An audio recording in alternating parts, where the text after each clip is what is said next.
Hey everyone, it's Khloe with Khloe's Kitchen. Today I'm here with Kyle Lynn and I'm going to be asking him some questions. So Kyle, what's your favorite Clam product? That would probably have to be the straight drop rod and drill combo, 30-inch noodle. Why? Because about 10 years ago, the mass-produced rod market was pretty bad. I mean, compared to custom rod builds and things of that nature. But in the last decade, mass-produced rods, the quality of them have come up so far that I would put that 30-inch straight drop noodle up against any custom rod builder in Minnesota. Actually? For sensitivity, quality of blank, the whole 9 yards. Well, that's cool. What suit do you wear, like, out on the ice? That would be the Ascent suit. Okay, why did you choose that one over all of the other ones? Because it has a removable liner in the bibs and in the jacket. And when I'm running around out on Mille Lacs guiding, we get some really big winds. Yeah. And so I wanted that extra layer of warmth. But then on the nice 30-degree days where the sun's out and there's no wind, I wanted to be able to remove that and be comfortable and cool without having a second suit. Yeah, so you have to like wear a super bulky sweatshirt underneath. Yep.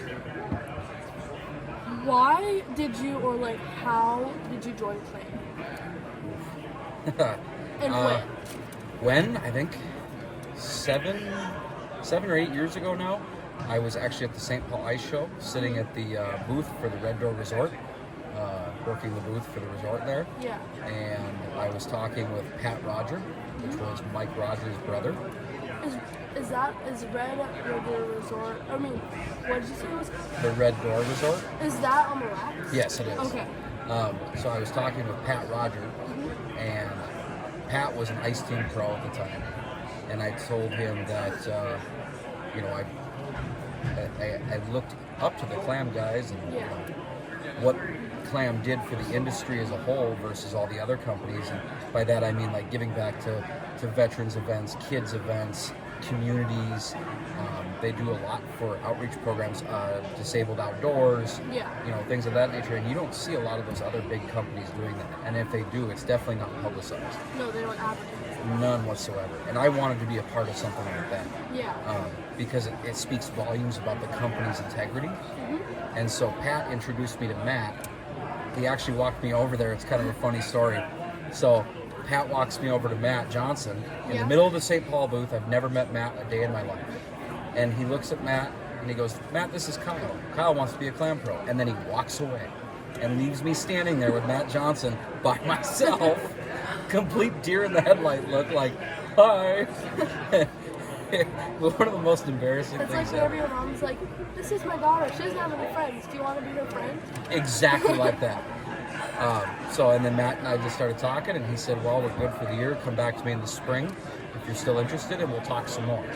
And that's what I did. I right away in March sent him an email, and a week later I was meeting with him for lunch, and here we are today, 8 years later.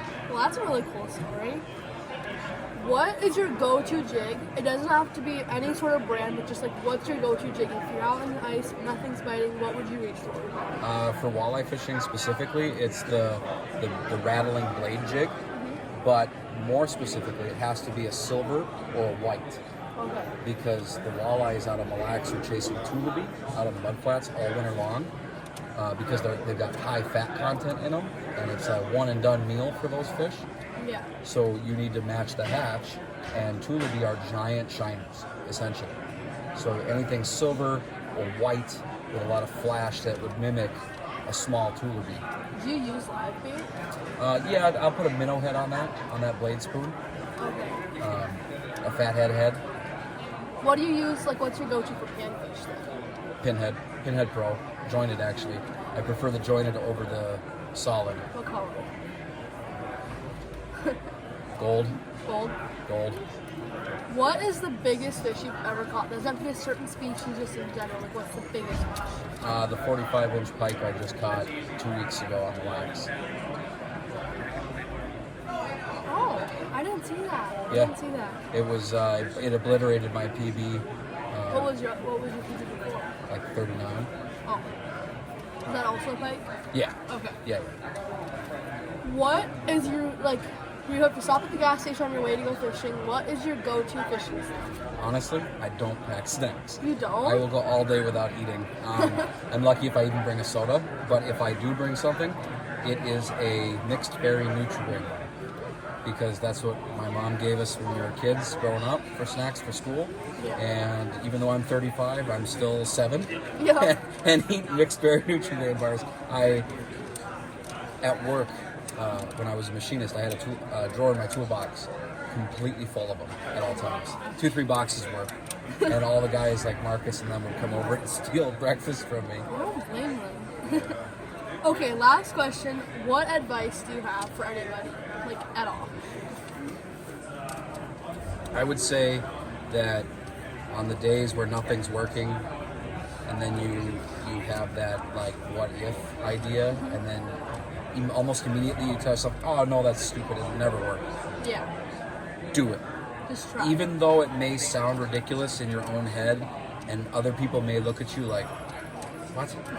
I promise you, more often than not, it actually works. And it's you figuring out a new way to catch fish. And that's how new techniques are born every year. You know, we didn't get drop shotting or Texas rigging or Lindy rigging just because it was already there. Al Linder woke up one morning and was like, I wonder if I put an egg sinker on with a 7-foot line and a hook and a minnow, if that would work. Yeah. Right? And guess what? The Lindy rig, or Snow, is one of the most common walleye tactics today. And it took someone waking up in the morning and going, I wonder if that would work, for it to work.